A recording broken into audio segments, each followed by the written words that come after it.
ગળાતો છે ભીતર એક જગ્યા એના વગર ખાલી નથી, પણ આપણને આની ખબર પડતી કારણ કે સર્વ સત્તા દૈશ્ય દિયો છે, એની સત્તા જો ઘડીવાર માટે હટી જાય તો આપણને કોઈ ઉભર બેહવાય દે એમ નથી.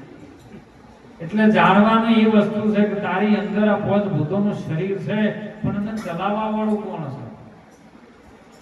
જો કદાચ આ વાત સમજાઈ જાય, પણ ક્યારે સમજાય કે સદગુરુ ચરણે જાય, સદગુરુને ધારણ કરે ત્યારે. નકે ગુરુ તો કોંતીરામ મહારાજ દુનિયામાં ઘણા કરે ને કરે, પણ સદગુરુ કરવાના નહીં, સદગુરુને ધારણ કરવાના. જેનો એક શ્વાસ ખાલી ન જાવો જોઈએ, શ્વાસે શ્વાસે સ્મરણ કરો, મિથ્યા શ્વાસ મત હોય, ન જાણે શ્વાસ પર ફિર આવવાનો હોય કે શ્વાસ છે નીકળા અને જીવને હગાઈએ એના હાથે છે. કોઈ બીજો હગાવવાનો કે ભગવાન કોઈ જીવાડતો નથી એને, પણ શ્વાસ સાથે જીવનો સંબંધ છે. જીવને શ્વાસ તણી છે સગાઈ નહીં રાખે ઘડી કે ઘરમાં ભાઈ.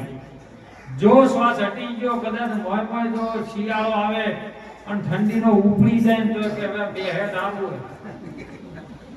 આ ઉપડ્યો છે તો બેહે તો સારું છે, ઠેકાણે બેહી જાય તો ડોહો ભાગ ડોશીમાં રહે, નકે તો ઉપડી ગયો જો તો કે કાઢો હવે.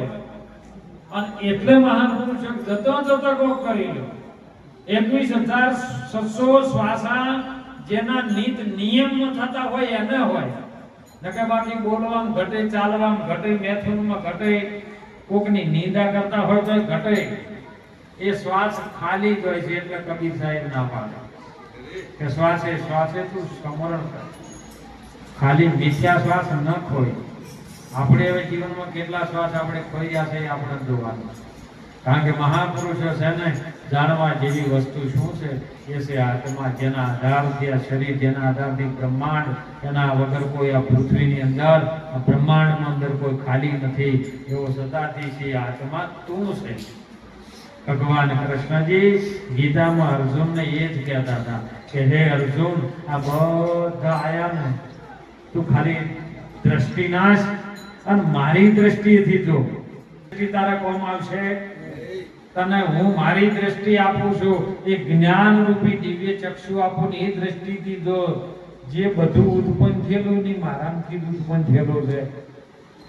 हमसे ब्रह्म है, ब्रह्म से माया, माया से सब संसारा, हम है जोगी अलख अनादि पार ब्रह्म से हम નિરાશમાન આપ્યું છે. અને ઈ છે કે આ બ્રહ્મ છે ને એ બ્રહ્મનું જ બધું રૂપ છે, પણ એ બધું મારામાંથી ઊભું થયેલું છે. હવે જ્યાંથી ઊભું થયેલું છે ત્યાં એને બેહારવું પડે. જ્યાંથી ઊભું થયું છે ત્યાં જનો બેહાર જેવું આ વાતને આપણને ખબર પડે નહીં. અને એટલા માટે સંતો પોકાર કરે. પ્રગટ સંતો હાલતો સાહેબ 1000 વર્ષ તપ કરવાની કોઈ જરૂર નથી પડતી. 1000 વર્ષ તપ કરી કદાચ રાફડા થઈ ગયા ને તો આ વાતનો હજી મેળ પડ્યો નથી. એ કોઈ સદગુરુ મળી જાય તો કોઈ તત્વજ્ઞાની, કોઈ તત્વવેતા સંત મળી જાય અને જેમ છે એમ એની યુક્તિ આ બે વસ્તુ બતાવે તેની મુક્તિ થાય નહીં. અને એટલે મહાપુરુષો આત્મા કેવી રીતનો છે જાણવો તો પડે ને. કહી ના શકો, વર્ણન ન કરી શકો, પણ અનુભવમાં તો આવે ને. અનુભવી તમે કોઈ આવો રે અનુભવ કરવા, સાચો શબ્દ ગોતી લાવો, આજે અનુભવ કરવા. એક ગોળનો રવો લાવવો હોય અને આપણે કદાચ શીરો બનાવવો હોય અને બનાવતા પહેલા તો ઉપર દોયડી વેટેલી હોય, તાપડું ગોળ ઉપર વેટ્યો, ડાયરેક્ટ ગોળ તો આવે નહીં. હવે તમે લાવો, કડાયું મૂકો, અગ્નિ નીચે તપાવો, ઘી નાખો, હવે ગોળનો તાપડા ઉડી નાખો કે કાઢી નાખો. કડાયામાં તમારે શીરો બનાવો છે, ઘીમાં ગોળ નાખો તો તાપડા ઉડી આખો રવો નાખી દો કે તમે તાપડા કાઢો કે ના કાઢો. તો પછી આ માથા કુડે જ આપણે કોઈ તાપડા નથી કાઢતા. પેલો કે હું આ પંથનો છું, પેલો કે આ પંથનો છું. આ બધા તાપડા ચડાયેલા છે, આ કાઢતા નથી એટલે ઓળખાતો નથી. આ ઓળખવું હોય તો દોયડી ઉતારવી પડે, તાપડું પેકિંગ ઉતારવું પડે. એમ આ શરીર રૂપી જે પેકિંગ છે એ ગુરુ મહારાજ જોડે તન છે ઊંઘતી આવું પેકિંગ જો ઉતરી જાય તો અંદર ઘટોઘટ પરમાત્મા વ્યાપક છે એવું આપણને અનુભવ થાય. અને સત્તા એની છે, એનું જ અજવાળું છે. ઈ અજવાળે જો કદાચ આવી જાય તો અંધારું એને રહેતું. અંધારાને કાઢવું જ મહેનત શું કરવી કહો? અંધારું કહો ઉલે છે જતું રહે કે ઓખો મેચવાથી જતું રહે? એક દીવો સહેજ પ્રગટાયો એની ઘડી અંધારાને કહેવું પડે. બસ એવું છે.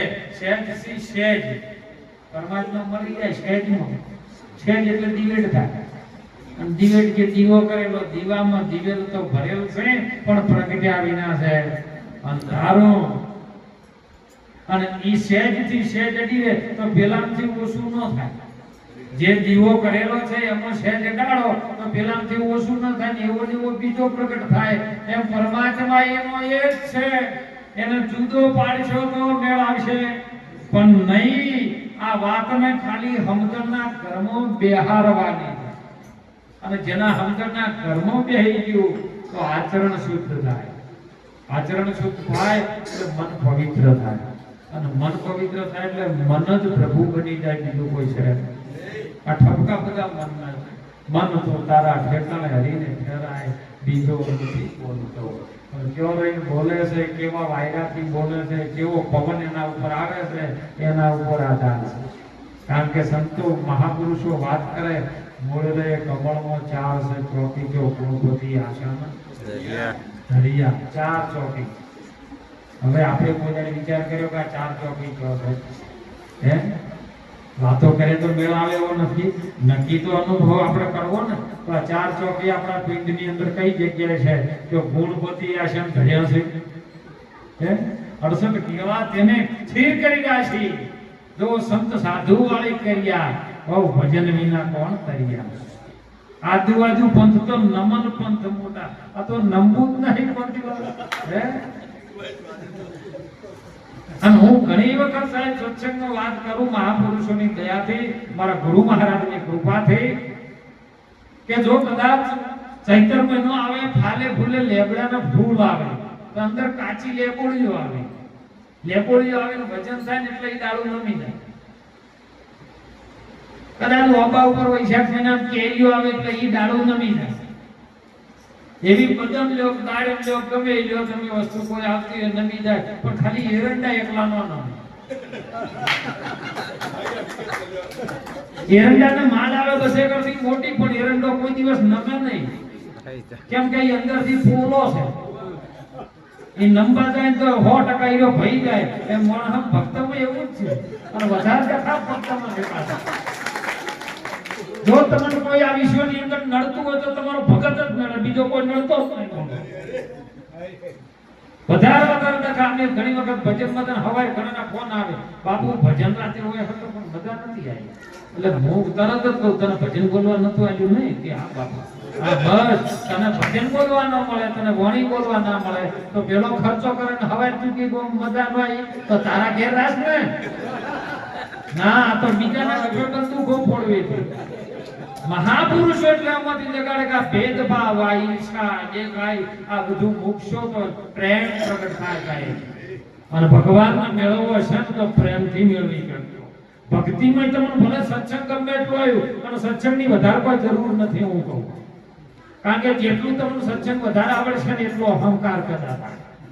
પણ જો એની અંદર પ્રેમ પ્રગટ થાય છે ને તો ભગવાન ભીતર પ્રગટ થાય. એ વર્તાણી આજ આનંદની હેલી બેની મને ભીતર સદગુરુ મને ભીતર મળ્યા સાહેબ. એવો ગુરુ મને જો ભીતર મળી જાય ને તો આ મનુષ્ય જન્મ આપણો સુધરે એવી વાત છે સાહેબ. જ્યાં ભક્તરાજ ઘોડાના કોઈ આ વિશ્વની અંદર કોઈ વસ્તુ નાબૂદ કરવા જેવી નથી સાહેબ. પણ સમજણમાં ન આવે, તમને સમજણની ઘડીને ખબર હોય એટલે આપણે નાબૂદ કરીને કહી દે ગાયું છે નહીં. પણ તમારો પ્રેમ પ્રગટ થાય ને, ભગવાન શ્રી નારાયણ કૃષ્ણજી પણ ગીતામાં કીધું છે, હે અર્જુન, પૂર્ણ ભાવથી પૂર્ણ પ્રેમથી જો મને કોઈ પણ રીતે ભજે ને તો હું એમાં પણ પ્રગટ થઉં છું નહીં. એ હું જ છું, અને હું છું એ તું નથી, તું છું એ હું નથી.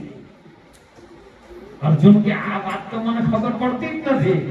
તમે મારા મોમાં ફાઈના આપણે બે જણા પણ હું છું તું નથી, તું છું હું નથી, મને આ વાત સમજાવો ને કે આ બધું તો મારા એક કોણની અંદર બધું પૂરું થઈ જાય એવું. પણ આ વાત નહીં ખબર પડતી મને, આમાં ગૂંચવણો થયો છે.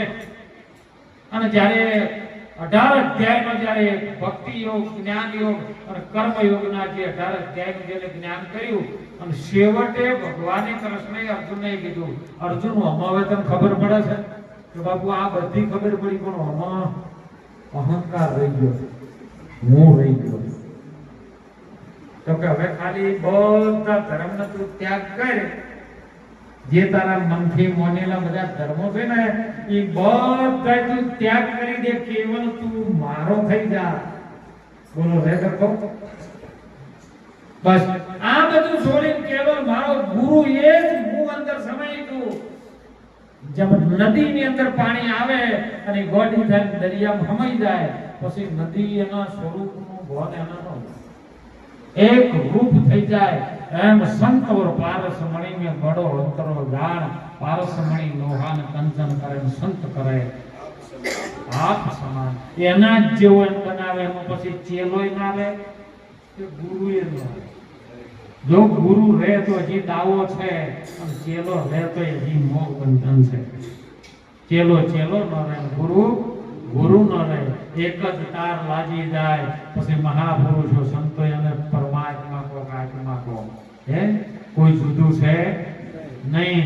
કારણ કે પ્રાણીથી મોડી તમે જોજો સાહેબ, બેક્ટેરિયાથી મોડી ગરુ સુધીના તમામ જીવો લઈ લો ને તો એની અંદર એ જ છે.